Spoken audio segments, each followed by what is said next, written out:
वैशाली पकड़ के देखना, मैं पकड़ लूंगी। वैशाली चुपचाप से आगे बढ़ो। ये मैंने वैशाली पकड़ा। छोड़ना मत उसे, पकड़ के रखो, पकड़ के रखो। मैं पकड़ रहा हूँ इधर से, तुम वैशाली से छोड़ना।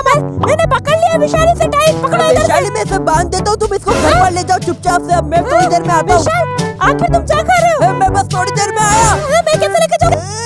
महेशमती की चल चल चल चल चल मेरी गाड़ी, चल चल चल चल चल चल चल घर पे चल जल्दी से चल। ये कितना भारी है, इसको तो मैं एक बार में ले जाऊंगा। ये बात तो विशाल को बतानी होगी।